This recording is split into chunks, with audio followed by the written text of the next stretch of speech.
लोकसभा में राष्ट्रपति जी का संबोधन 51 मिनट का था। इस पूरे अभिभाषण को मोदी सरकार ने लिखकर भेजा था। ऐसा मैं क्यों कह रही हूं, आइए आपको समझाती हूं। दावा स्पष्ट बहुमत की सरकार बनी है, हकीकत बिल्कुल नहीं। मिली जुली सरकार बनी है। बीजेपी अकेले बहुमत से बहुत पीछे, सिर्फ 240 पर है। जनादेश मोदी के खिलाफ है।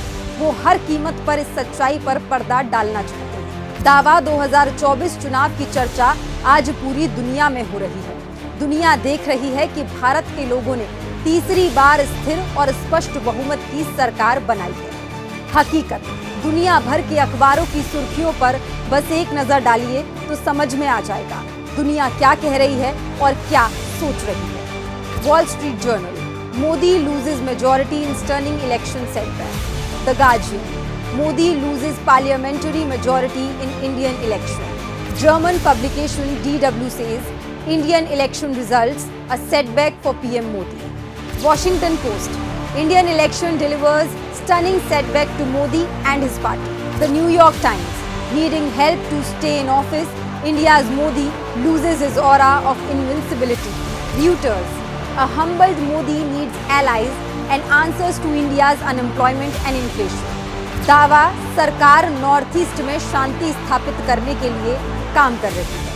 हकीकत 13 महीनों से मणिपुर में हिंसा थमने का नाम नहीं ले रही। 221 से ज्यादा लोगों की जान चली गई। आज भी हजारों लोग अपने घरों से बाहर राहत कैंप में रह रहे हैं। पर ना मुख्यमंत्री बदला गया, ना प्रधानमंत्री ने एक बार भी मणिपुर जाने की जरूरत समझी। दावा निवेश और रोजगार के अवसर बनाए गए।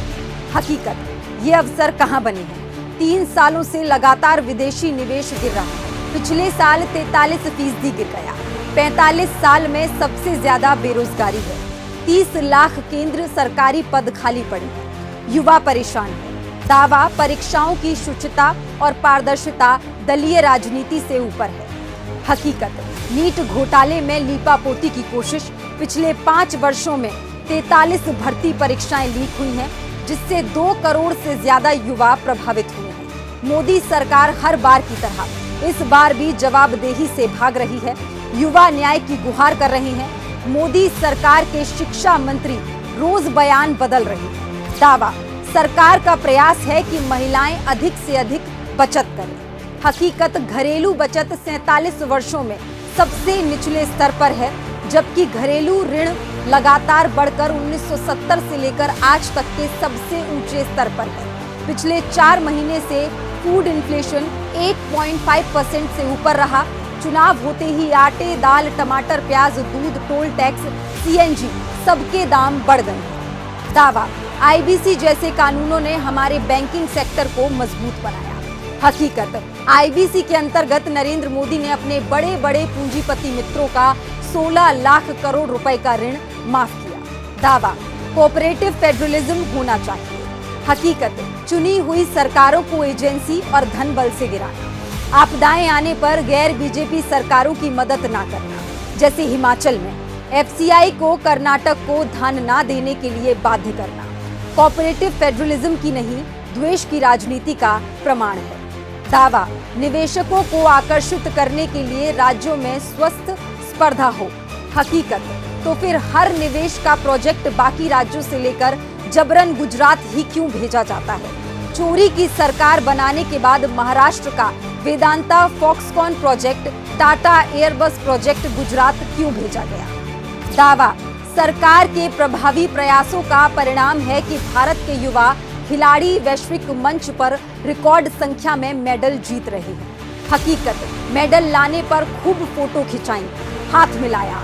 जब होनहार बेटियों ने यौन शोषण का आरोप लगाया तो न सिर्फ आरोपी को संरक्षण दिया, बल्कि मेडल लाने वाली बेटियों को सड़कों पर घसीटा गया, बूटों के तले रौंदा गया। दावा आज अफवाह फैलाना, जनता को भ्रम में डालना, मिस इन्फॉर्मेशन का सहारा लिया जा रहा है। इस स्थिति को बेरोक-टोक चलने नहीं दिया जा सकता।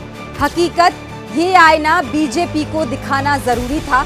दुनिया की सबसे बड़ी फेक न्यूज फैक्ट्री तो खुद बीजेपी की आईटी सेल है, जो लगातार झूठ और फेक न्यूज फैलाती है।